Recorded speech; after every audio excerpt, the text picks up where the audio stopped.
I was forced to quit the sport I loved after 2 knee surgeries ended my career. And the fact of the matter is, I was lost. All my friends were athletes. I spent all my time training, and throughout high school, I sacrificed everything to pursue that dream. It might mean nothing to you, but understand, to me, it was all I had. And I seriously could not envision a world without soccer. But fast forward to my senior year of high school. By that time, instead of being a pro athlete, I became a pro at hiding my emotions. I remember my first day of grade 12. No one around me knew how much I was struggling inside to find myself and discover that new purpose. You see, when something like this happens, every waking moment reminds you how much of a failure you are. And I didn't know, but it was during those moments on my first day of class that I was one teacher away. Later that afternoon at 1:40 p.m., I walked into my last class of the day, World Issues. I took a seat, and from my desk, that's when I saw Mr. Loudfoot. This mountain of a man standing at 6'5" with short gray hair and this nice, big, bushy mustache. Many people told me he was a quirky man for all the unusual things he did, but he had this relentless passion, this aura of energy that lit a fire within my soul. Many times during lecture, he would stand up in front of us yelling, "Who has the power?" in the hope that a few of his students might mumble under their breath, saying, "We do." He was a teacher who deeply believed in the power of young people. In fact, he believed in me after I stopped believing in myself. And through all of this, there was one lesson he taught me that I will never forget.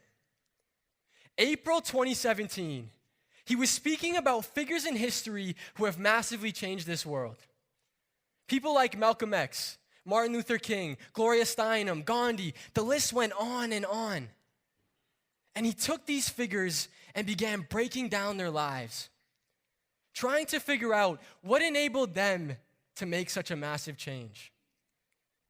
We found they had many traits that made them each different and unique.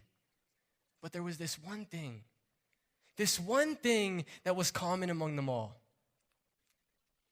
They all took small, consistent actions that led to these massive global changes. You see, it was not their greatest march or their biggest moment that made the difference, but rather the thousands of smaller actions that led up to it. That lesson changed my life. It granted me the permission I had been waiting for to break free from my past and write a new story. That year, I took my teacher's theory and I put it to the ultimate test. I started my own social enterprise that had a massive impact on the environment.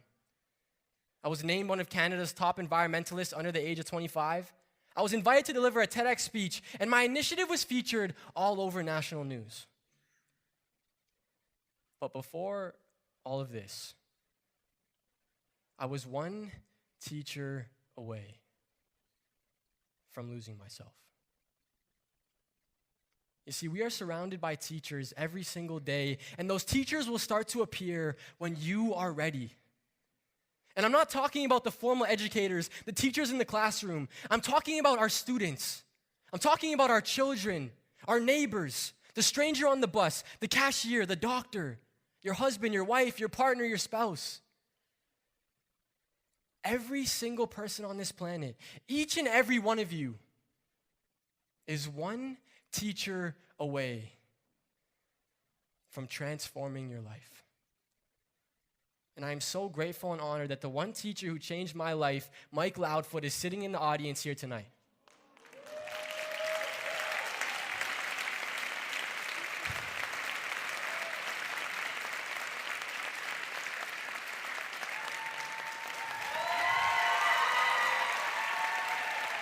Mike